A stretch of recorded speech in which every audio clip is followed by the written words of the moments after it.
For young people starting out. Hai, kembali lagi dengan Rina. Sekarang kita akan membahas kembali mengenai 4 step mengatur keuangan rumah tangga dengan ilustrasinya. Kita akan membahas bagaimana mengelola gaji yang pas-pasan, berapa rasio hutang yang ideal, dan berapa rasio dana saving, investasi, dan asuransi yang ideal. Dan di sini akan ada ilustrasi pengelolaan uang, analisa, dan solusinya. How I spend money and how I save money. Dan apa saja 4 step?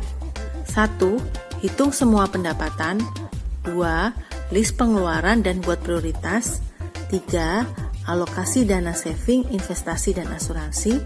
Dan yang keempat, bedakan kebutuhan dan keinginan dan tetap menjaga rasio hutang. Untuk detailnya, silakan melihat video saya sebelumnya. Sekarang tips how to make the planning works. Tip pertama, bedakan keinginan dan kebutuhan. Bad debt versus good debt. Yang kedua, disiplin dengan perencanaan yang sudah kita buat sebelumnya. Dan tip yang ketiga, jika memungkinkan, kita harus lebih kreatif dalam mencari penghasilan tambahan. Sekarang, mari kita membahas ilustrasi. Ada keluarga muda punya 1 anak yang bekerja hanya suami dengan gaji bersih 6.500.000 per bulan. Dan anak usia SD. Bagaimana cara pengelolaannya? Mari kita lihat di slide berikutnya.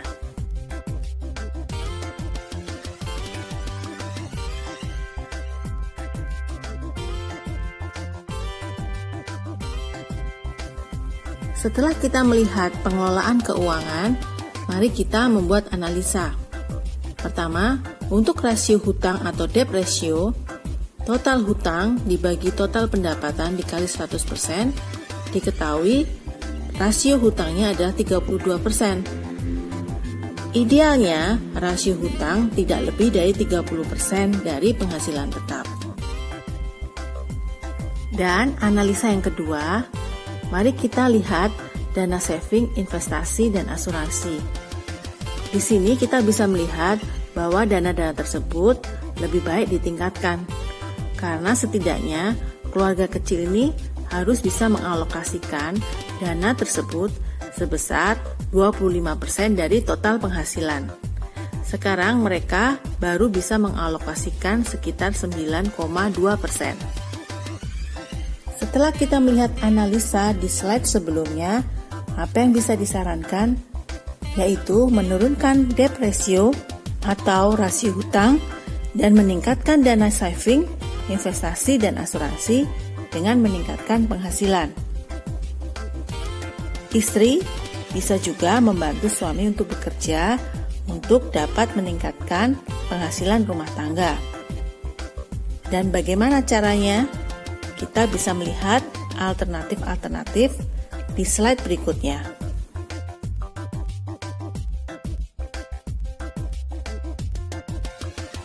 Dan bagi pasangan muda yang belum mempunyai rumah, mari mulai untuk merencanakan pembelian rumah secara KPR. Untuk cara-cara merencanakan itu bisa dilihat di video saya. Pertama, mengenai 4 tips supaya hutang bank bisa disetujui. Yang kedua, video mengenai simulasi kredit dan tabungan berjangka. Dan ketiga, 4 step mengatur keuangan rumah tangga. Semoga tips-tips ini dapat membantu kalian dan memberikan informasi yang berguna dalam perencanaan keuangan rumah tangga. Terima kasih.